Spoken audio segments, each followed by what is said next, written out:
Welcome to Indivisible Plymouth's podcast, The Participation Project, where curiosity and honest conversations help you stay informed, get involved, and participate in the decisions that affect our communities. I'm Priscilla Anderson, your host for today, and today's guest is none other than Craig Swallow, who is the Democratic candidate for the United States Congress. Welcome, Craig. Thank you so much for having me, Priscilla. I'm so happy to be back here with you. And I guess we should also let everyone know that there's also Bill Keating too. So I'm running a primary against him. So Okay, not the candidate. not the only, not yet. You know what I mean? Right, After not yet. September 1st, hopefully that is Hopefully. the plan and the goal, that I will be the Democratic candidate for Congress. That would be the goal. I'm so excited. Thank you for driving all the way here from wherever you were, because I know you're zip zagging all over the district. Yes, lately. for sure. It's been a crazy week because I literally have been all over the district. You've done some walking this week, haven't you? I sure have. I have been taking part of the Plymouth Justice Pilgrimage, started by two Christians named Chris and Connor, who wanted to highlight the humanitarian abuses taking place at the Plymouth Correctional Facility, both to immigrants and citizens of the United States. And when they were thinking about this pilgrimage, they reached out to many elected officials and candidates. And unfortunately, I am the only one who sort of committed to being with them. And, you know, I did a big commitment. I decided I was going to do 5 of the 6 days. Today is my day that I'm not with them. So I am missing them a little bit. And it is because I wanted to be here with you. Thank you.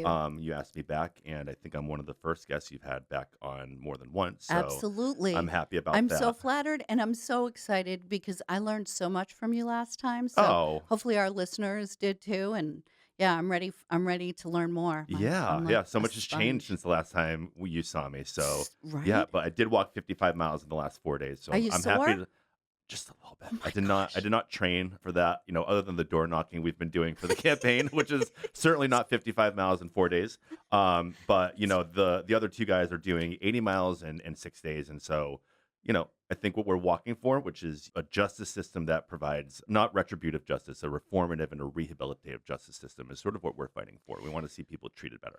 So this walk, is it in protest to the unjust way and the human rights violations that are occurring at the Plymouth County Correction Facility just on immigrants, or is it for the whole Yeah, I place? think Chris and Connor's focus is certainly on the immigrants in particular, because that's the information that we have from Haley Stevens with PSL. Their focus is on what the Boston University and Bijan's research into this has been, which was a study that found that there were human rights violations, poor conditions, poor food, you know, quality, using solitary confinement as an administrative tool rather than a thing used for bad behavior. And so essentially what they're focusing on that. But for me, in my partake in this, I agree with them for sure. I want a more humane immigration system, but I want a humane legal and justice system as well. I think there's so much of our legal system that doesn't really provide a lot of justice for people. And I think we really want to see that change as well. Or at least I do, in terms of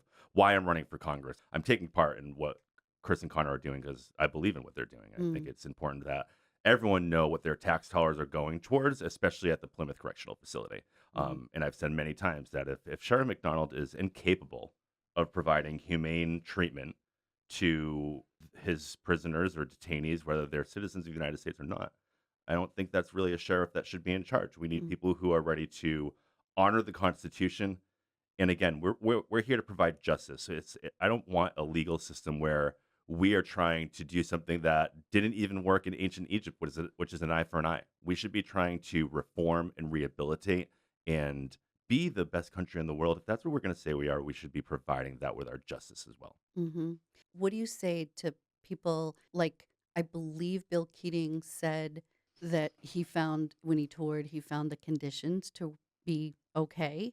It's interesting to me because there's an article by the Provincetown Independent, I believe, that also Bill Keating said that there's a lot of psychological mistreatment happening. Mm-hmm. Basically, they're lacking interpreters and being forced to sign things to self-deport, Mm-hmm. and they're also being moved around the system, so they never know when they're gonna talk to a lawyer, have their day of court. That's psychological torture, essentially. Yeah, it's And like isolation. The fear must be so immense. And I would imagine that family and loved ones may be very limited as to whether or not they can visit. Certainly, family members who are undocumented would have a huge fear of going into a facility like that. Absolutely. I don't find that to be adequate at all. If anything, I find that to be totally inadequate. Why are the immigrants who are undocumented, who have overstayed visas, things like that, which is a civil offense, not a criminal offense, why are they, do you know, is there any, I'm trying to look at things from both sides. Is there any useful reason why they should be in jails? I think if there hasn't been any major criminal offense, which, according to Bill Keating, most of them have not had any major criminal offenses, and we know from Bijan and BU and a lot of other studies around the country that most of these people being detained by ICE right now have not committed major criminal offenses. And from what we've seen of the videos on the internet and stories as well in the last year and a half, is that a lot of these people who've been swept up by ICE were going through the process of immigration, whether they were going to their hearings or trying to fix their protected status, whatever it may be. I don't believe that it warrants them being in this facility with an unknowing of if they'll ever get out or if they'll ever get their day in court. And that's why, again, I highlight this legal system, I say with air quotes, because it's not necessarily a justice system, it's a legal system Mm, that we're following. We're not really necessarily providing justice for a lot of people. yeah. And I think even with what we've seen in the last week or so, with them removing temporary protected status from Haitians who have had that, it begs the question of why were they still under TPS? Why have they not received their citizenship? And this is why, when we say abolish ICE, we need to have a game plan of how we're going to implement immigration when we get rid of ICE. And part of that is streamlining the process, Hmm. providing more opportunities both on our borders and throughout our hemisphere where we see a lot of people are coming, from South and Central America. Hmm. How do we provide the resources both there so that we're providing a world where everyone can thrive, but for the immigrants who are coming, let's streamline this. People should be welcomed here. This is, as you said, it is not a crime to cross our border, and so we should be providing the tools to help people become citizens and feel welcomed in this country. And of course, with a legal and a justice system, there are laws to be followed. I believe in that. Hmm. The social contract dictates that we as human beings give up a lot of our rights to not act like wild animals and murder each other and take justice in our own hands, to follow the law and also have that protection from the government of that these laws are going to be implemented. Yeah, But so you're not advocating for wide open borders. no, no, absolutely. If you are, not here legally and you've committed major criminal offenses and it has to result in deportation, that is the result. Hmm. But we're not going to make Michael Bay propaganda style films out of that to rile up a base like the Trump administration is doing. We're not going to use private jets, with this propaganda films. We're not going to dump all of our resources and money into deporting people. It's a waste of money. ICE has I been was thinking nothing but that. a waste of resources. I was Yes. thinking that on the way over here. Why? That's a huge amount of money invested in imprisoning and maintaining the life of people who are in those prison systems, as well as resources and money in hiring all these. They're not law enforcement; they're immigration officers. For what? I mean, that's an awful lot of money. Right. And a couple of things with what's happening right now. They're not enforcing immigration at all. Yeah, And that's they're that's they're what not I'm. even That's my point. enforcing the law.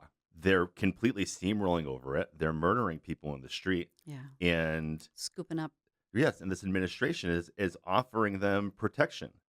Hmm. When all is said and done, a large part of my platform in running for Congress is accountability. And there's plenty of accountability to go around here. And just looking at ICE, whether it's Christy Nome or Tom Homan or Mark Wayne Mullen, whoever you want to say is in charge of ICE at the time, which they seem to want to pivot, and who's really running that, who's going to take the brunt of that. But those are people who are going to have to take accountability for what they've done, how they've treated Americans and immigrants alike. You are in the United States. You have the protection of the Constitution, regardless. You get due process, and so Hmm. we're going to have to go after them. But we're also going to have to go after, and I don't mean go after. I mean we're going to have to hold accountable the ICE agents who just took it upon themselves to murder people in the street. And that it tip to toe the people who decided that the training wasn't necessary for these ICE agents. That's what I was just gonna say, like, yeah, because is it their fault, in air quotes? I'm reading that the training is bare to minimum. How in these high stress situations you use your weapons and how you de-escalate situations so people don't get hurt, including the ICE agents. But so many people are getting shoved to the ground, and that's not nothing. People get hurt and they can die, they can get concussions. People are getting shoved to the ground for being nearby and Mhm. or videoing with their phones because everybody's going to do that now. But it should require an awful lot of training, which isn't happening.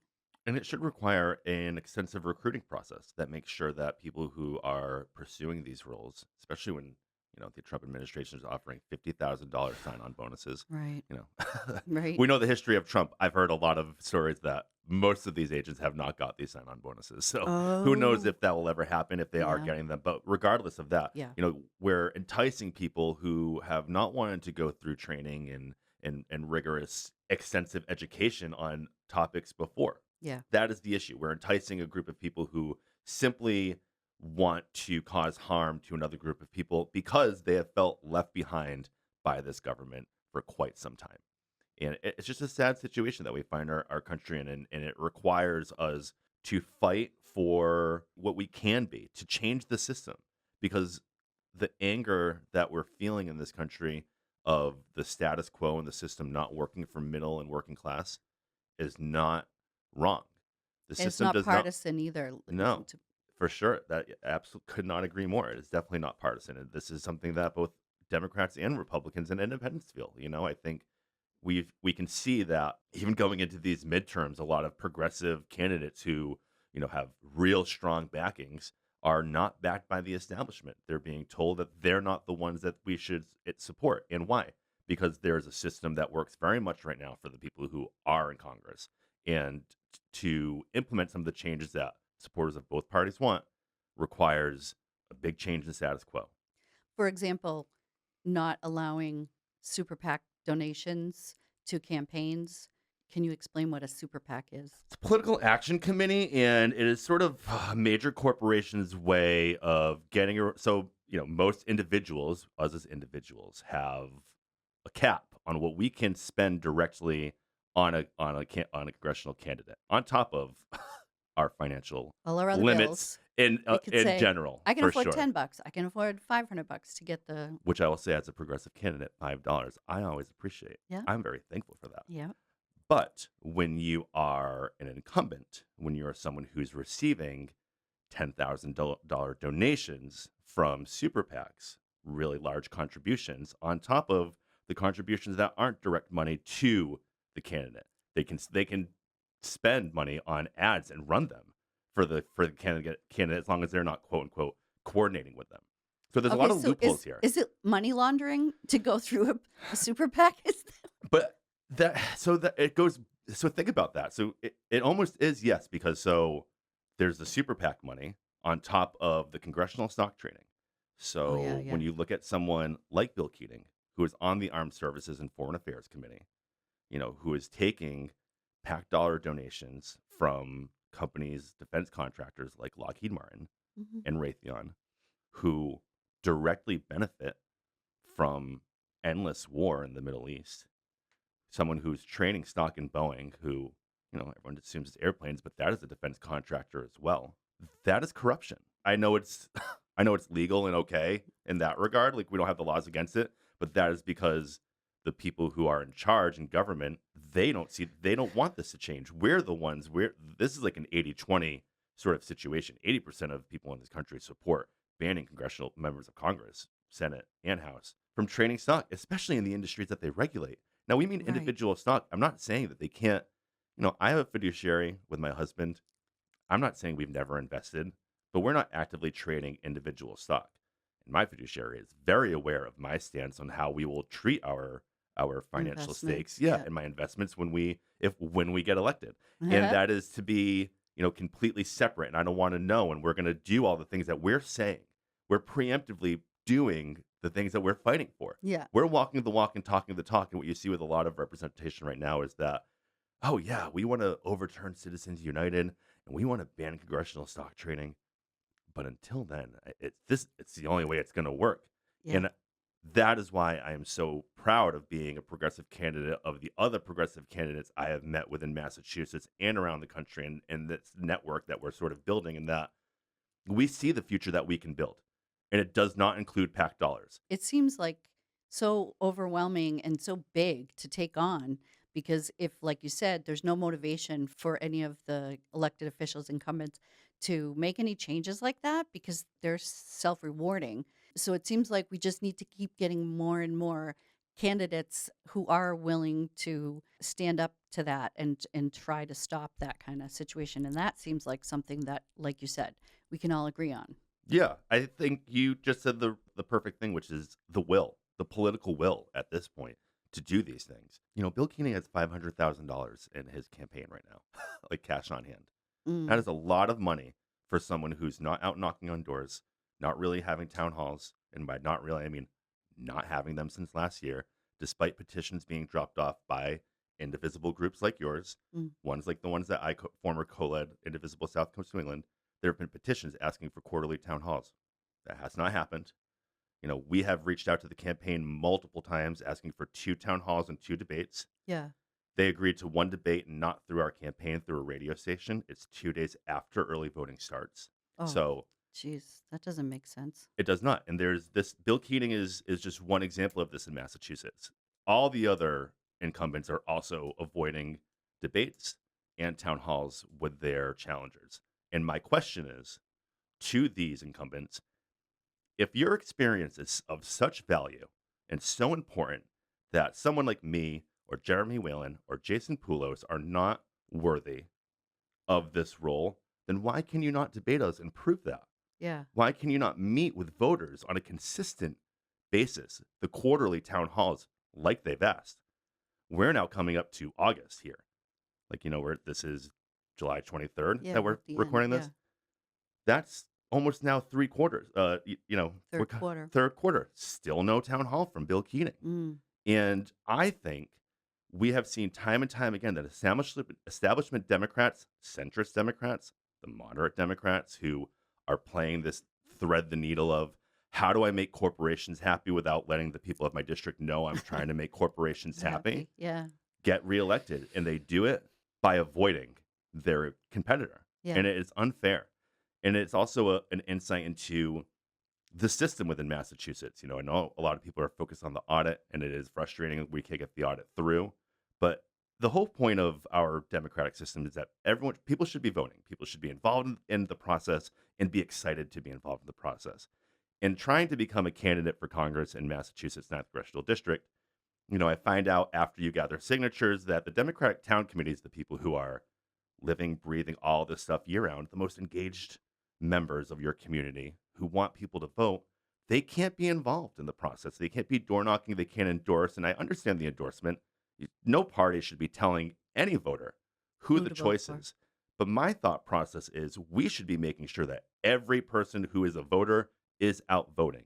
And part of that is knocking on doors and saying, hey, by the way, you have Bill Keating as a choice, the incumbent, and you have Craig Swallow as a choice, a Mm-hmm. primary challenger. Mm-hmm. Here are your 2 options. Make sure you know when you can vote, how you're going to vote, what you're going to vote, etc. And what their platforms are, Right. and see who aligns with your values. Exactly. And that's how we get voter turnout. Every year we hear from these establishment, politicians, oh, voter turnout is low. Well, that one example right there that I just gave you Yeah. stifles votes because you're not telling people who their options are. You're not getting people excited to vote. You're not reminding them. You're only doing it when it is someone that you support or when it's party establishment. And I really think we just need to break away with that. I'm going for the Democratic nomination, but I have no loyalty to the Democratic Party, which is probably why I don't get a lot of recognition from them. And that's fine with me because Yeah. I'm ready to show up and continue to say what I've said throughout this campaign. My policies are focused on the working middle class. It's not focused on the Democratic Party. It's not focused on the status quo as it is.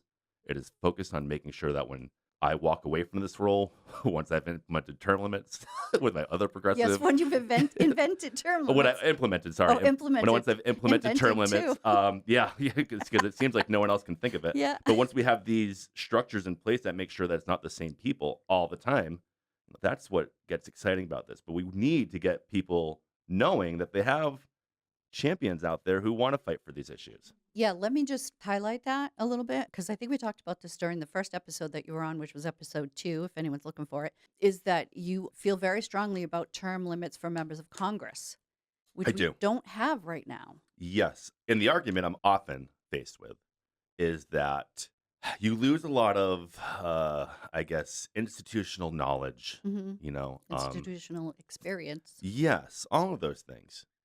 But my argument is, what has that got us in the last year and a half? If you just look at our district, you know, no town halls, no voter engagement. You have all this experience. You can't debate a former restaurant manager and high school history teacher. What does not having term limits get us at that point? Yeah. You know, if it's the same people who've been there for 16 years still campaigning on, hey, we're gonna overturn Citizens United, but we're gonna accept PAC dollars till we do it. You know, it's Until just we do it, yeah.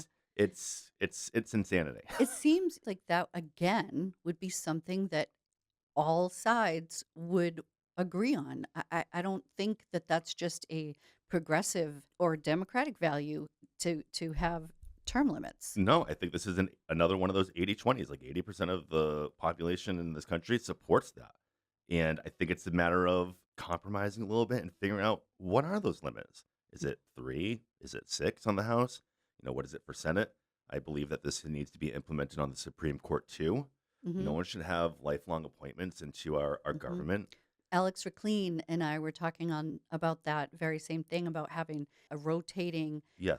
appointments Hmm. to the Supreme Court Yeah, so that with term limits. right, absolutely. So that each president has an option, or the ability to nominate a Supreme Court justice, so that the people who have voted for this president, like, that reflects in the Supreme Court.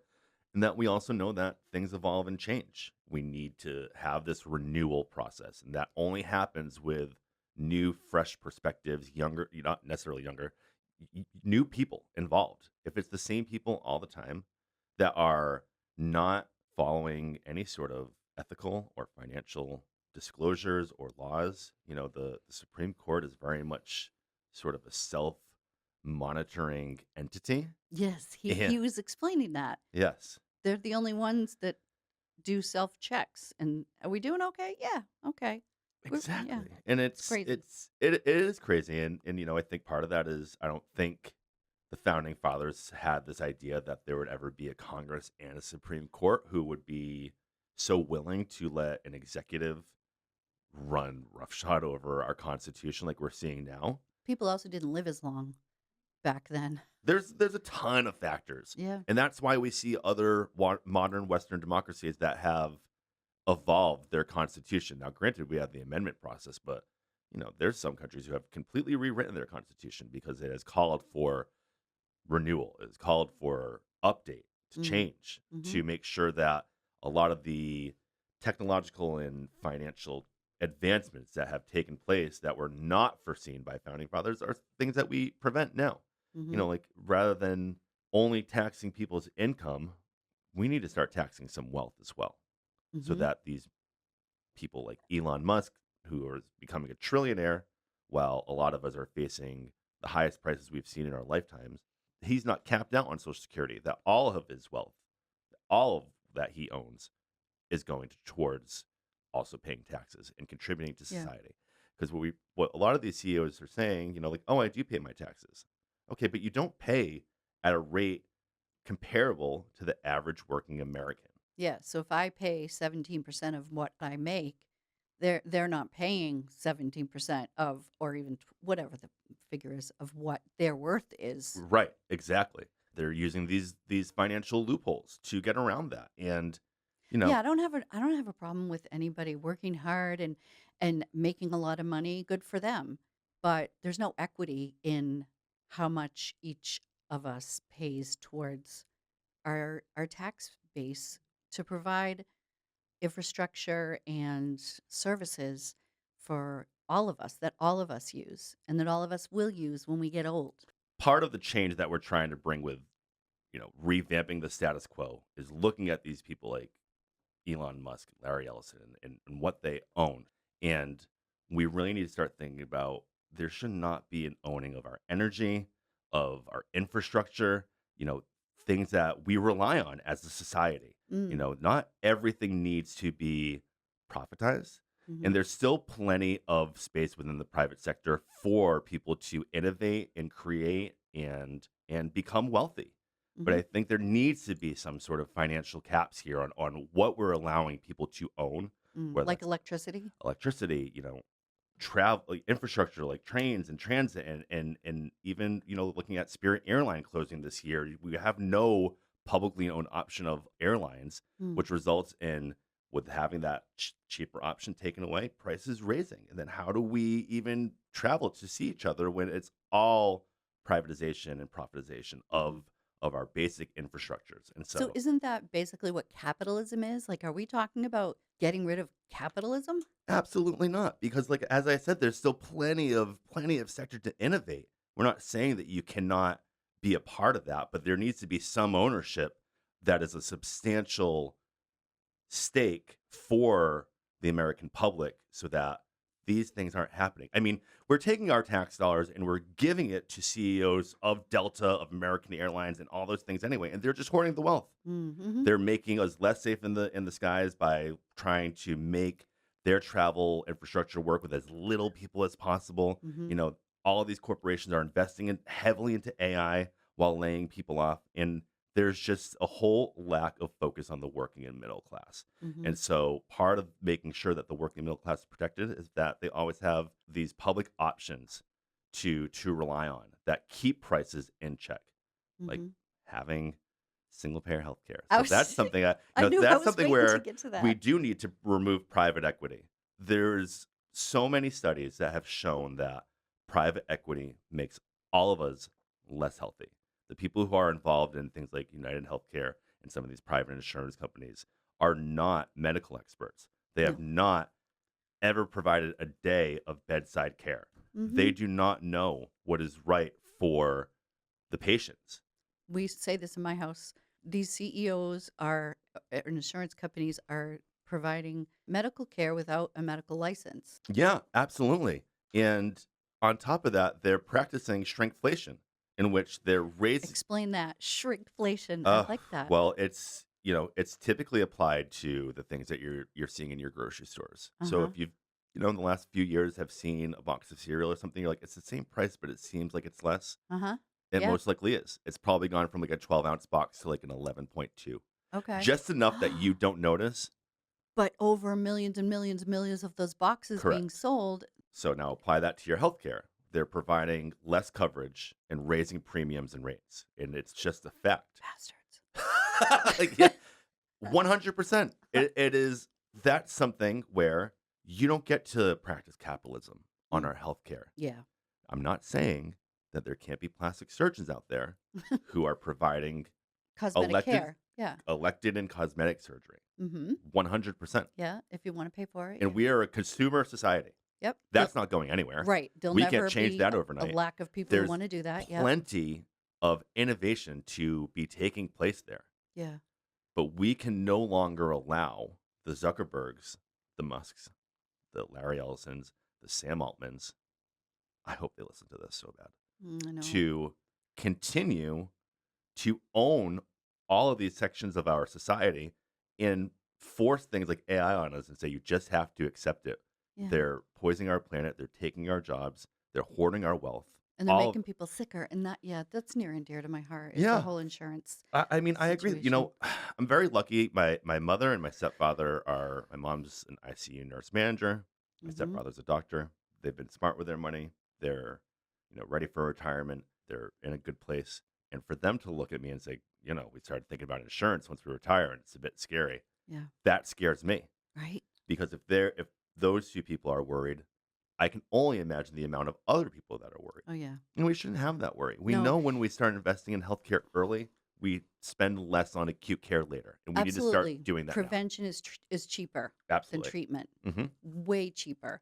I've had several people, including myself, in my family who have changed jobs and then needed to change insurance companies because Mm. of that. And that inevitably leads to having to make a change in one of your providers. I mean, maybe not if you're really young and you're so totally healthy so far, but someone who has either a mental health condition, just general old anxiety, depression, who you get You your mean being med. alive? Exactly. Whoever prescribed your meds, or if you see a therapist, those things are very intimate, those relationships, those providers, and, GYN, physicians, and even primary care. They're very intimate relationships. It takes a long time to build, trust and find a physician that you feel comfortable with and safe Hmm. with. And on a whim, just by us making a change in our employment situation, sometimes those relationships are ripped away and we have no say over it. It can make us not as healthy because now we've got to go find another one, and I think you the just anxiety of it all. Yes, you just brought up one reason why health insurance should not be tied to employment. That's just one reason, and it's not one; it's many reasons. The fear, the anxiety, the repercussions of switching a job and trying to change insurance companies. That gap of maybe not having coverage, whatever it Coverage or may be, meds coverage or meds, prescribed. or Yep. yeah, or now you're in a different network and trying to build a new relationship with a doctor, and we shouldn't have to jump through hoops of fire. We shouldn't have to hear politicians argue every 2 years about if we deserve it. We shouldn't Mm, have to hear if we can't afford it. mhm. The Congress just passed a $1.5 trillion defense budget. Yeah. We've given ICE $90 billion Recently, right? recently. Yeah. And all of this, it's just money that's just being burned and thrown away. Truly. We're bombing children in the Middle East. We're shooting citizens in the street, and we're no safer, better, or financially more secure for it. We're not any healthier. This is a complete mismanagement of our resources on top of the $30 trillion of debt we're now in. And this isn't just a Democrat and Republican thing. This is both parties. Both Mhm. parties have mismanaged our money for too long and have kept saying that our money can't be spent on us. And when I say us, I mean our healthcare, on providing infrastructure, providing education, that is modernized and preparing students for a world, providing universal pre-K, providing parental leave. And I don't mean just maternity leave. I mean parental leave. Mhm. We want to follow a Norwegian model where both parents can take time off and it doesn't have to be consecutive. It can be spread out Yeah. because we know that the challenges of being a young parent from like birth to three ebbs and flows. And you Yeah. might Oh, have yeah. support sometimes and other times you might not. That And is so we so need to true. we need to be ready to adapt. But we also need to be ready to be like Mom Donnie and see the potential for what happens when we put our money towards things that actually impact the working middle class. Because when working middle class people are happier and healthier and safer, you know what happens? What? They make more money and they spend more money, Yep. and everyone benefits from that, especially millionaire, mega millionaires and billionaires. I want everyone to know here when I say millionaires, I don't mean doctors. I Right. mean millionaires, the Right. people who are like hundreds of millions of dollars and the wealth that you'll never spend in this lifetime. Yeah. Those are the things that even if we taxed them higher, they would still have so much money they wouldn't know what to do with it. They wouldn't spend it in this lifetime. And they still wouldn't be paying as much as the average person is, like, I wanna say per capita. It's not Yeah, per yeah, capita, but you know what I mean. for sure. And I know democratic socialism scares people, Yeah. and everyone starts to freak out about that. But if we look at a lot of the countries who took place in the World Cup and Mhm. were here in our country, they all had healthcare, and they all had millionaires. Mhm. Like Yep. places like Denmark, democratic socialist countries in Europe are not lacking of millionaires. Yeah. Okay. The gap is just not as extreme. There's the social safety net. There's the ability to be secure, to not worry about where you're going to eat, where you're going to sleep, if you'll be safe and secure, if you can go to the dentist or the doctor for that toothache or that headache or whatever it may be, Yeah. so that you're taking care of yourself. Yeah. Because without what you're talking about, you have people who opt out of buying health insurance because they can't afford it and they're young and healthy, but that affects the cost of health insurance because the only ones that are on private health insurances are the ones who are the sickest, the oldest and the sickest. And the people who can afford it, the Mm, people who can afford that. And this should be a right. And I also don't believe that dental and vision and mental health should be added on bonuses like a subscription service yeah, like yeah, Hulu. This is not this is not HBO Max. This is yeah, our health. And right. this is comprehensive, affordable, and accessible. Those are the words that we should be focusing on. So is that what Medicare for all would mean or would look like? To me, yes. And there's so many studies that have shown that this is the path forward. If you talk to any medical professional in the field for a long time, they all know it. And any of the straw man arguments, like, well, you're going to have to wait a lot longer. I'm already waiting for doctor's appointments. Oh, definitely. Right. Well, also we have a shortage of providers too now. Exactly.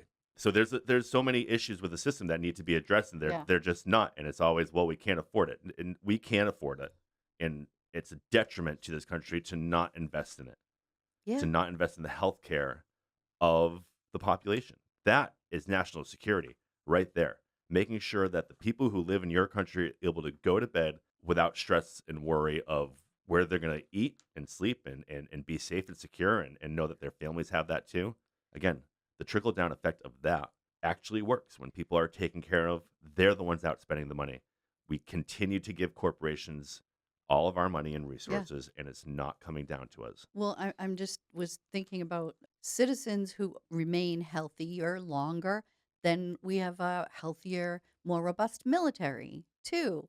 Like so it's gonna benefit everybody Yeah, if for we can pull sure. that off. I mean, investing in your population is just smart business practices. I mean, even a smart business owner knows that you can either just fire someone and go through a cycle of rehiring people until you find the right employee, Which is or expensive. you so expensive, the amount of money you'll lose trying to train on top of the sales that you'll lose. It's just there rather than investing in the employees you have, providing professional development, building them up to be what you want. That transcends. That's not just business practices, that's everything. Hmm. And so we really need to invest in the working and middle class like we used to, like we did under FDR. We really just need Right. to be focused on how our policies impact them. And that's where Democrats will see that they'll start to win. There's a reason why Democrats, after a year and a half of sliding into fascism, a year and a half of Doge, of ICE, of massive amounts of our money and our resources being dumped into the military, there's a reason why when we start to invest in the working middle class and not that, we're going to see a change. There's a reason why Democrats aren't popular is because their policies don't focus on investing in the working middle class. Mm. They're just wanting to continue the status quo. We need, again, the political will to say, this can be different. This can actually impact your life and change your life and make you more happy and healthy and more secure. And that's what the representation we need. We don't need the people who are just going to go out there and say, well, this administration is awful. We know that. We know Trump's administration is awful, but we also have to acknowledge that the system is pretty awful and terrible for working middle class people too. It is systemic. It's not just Trump Yes, because even if he he is not the root issue. yeah, he's a symptom. Exactly. Hmm. And we need to go after the root issues. Yeah. And that's what my campaign is focused on. And I'll continue to fight for that for the next 40 days and hopefully beyond into the general. But Yeah. we are excited to see that throughout this process, people are getting really excited about having an option in a primary, their first time for the Democratic primary in almost 8 years. Really? Yeah. Yeah, So that's exciting. yeah. Yeah, I like that. And it's like you probably have the vote of very progressive voters, but I think the more people have opportunities to listen to you and hear you say that it's not that people can't make a lot of money. It's not that it's completely anti air quotes capitalism. It's not that democratic socialism in the label is scary, but if they look under all that and they see we all share the same values about what you're talking about, those are the things that are going to make us all healthier, stronger, more financially prepared to live a comfortable life. Yeah, absolutely. I know throughout this process, people are going to be like, oh, he's a progressive, he's a socialist, he's a leftist, he's a Yeah. liberal. Yep. Call me whatever you want. Right. It it does not matter to me, and it does not hurt my feelings because whatever you call me doesn't change what my campaign is focused on and what my priorities are. Those don't change. You can call me a progressive. I'm still going to fight for Medicare for all. You can Yeah. call me a democratic socialist. I'm still going to fight for a better education system. Yeah. You can call me a leftist. I'm still going to fight for term limits. It doesn't matter to me. These are common sense policies that will just make our democracy stronger and healthier. And I'll always be the person to advocate for that.